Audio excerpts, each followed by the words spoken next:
Hello, this is Andrew Hill. Again, I'm talking about the textbook Doing Ethics by Lewis Vaughn.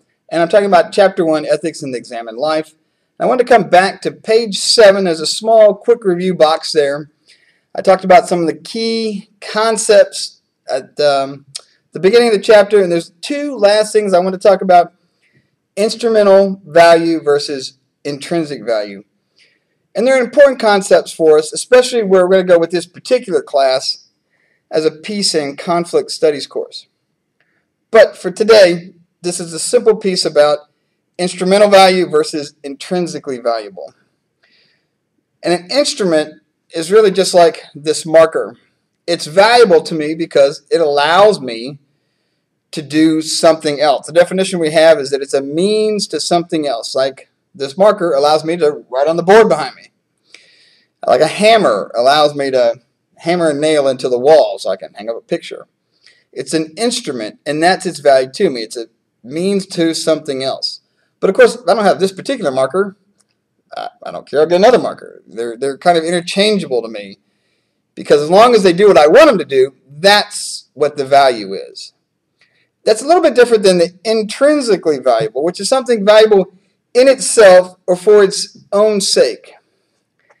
And this is simply, for this chapter and what we're talking about here, it means something that's valuable to me for itself.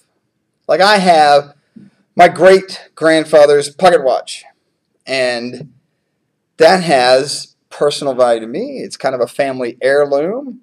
It has some instrumental value because I can still use it to tell time. It's a watch, but so is this kind of, cheap old Timex I've got here. This has just instrumental value to me because it tells me the time.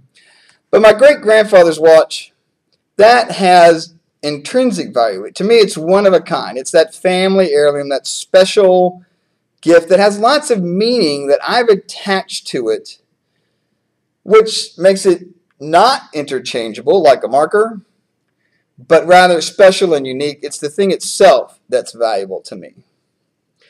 Now, another day we'll have a conversation about just even labeling it intrinsic because it means per se value. The value is in the thing itself.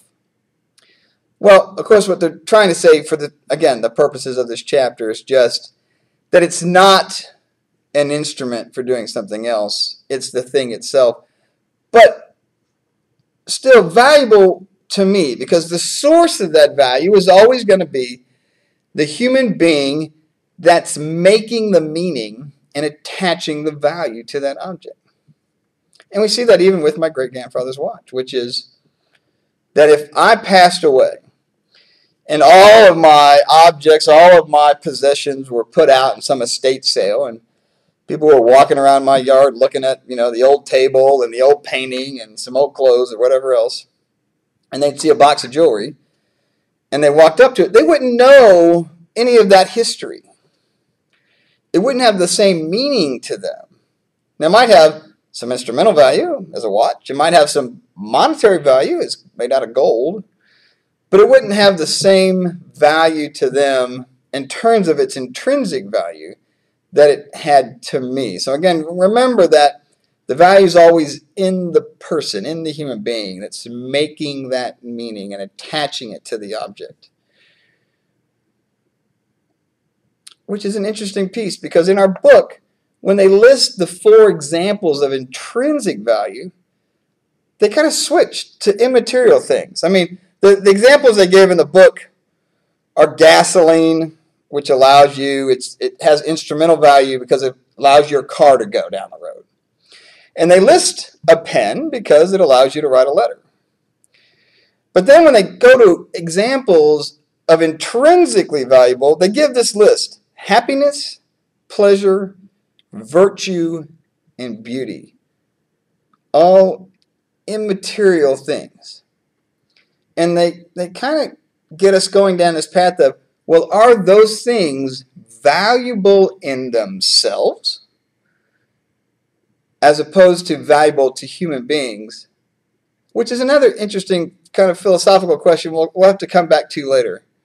But I think what they're saying here is the thing itself is valuable to me, or maybe to you, because when you look at a list like that, happiness, pleasure, virtue, beauty, those maybe are not specific to you as an individual, but to human beings. We find those things compelling and attractive and valuable in themselves, as opposed to an instrument. We'll come back to that later, but I wanted to wrap up those last two things from our quick review box on page 7 in chapter 1, and I'll pick up again on the other side with chapter 2. Take care.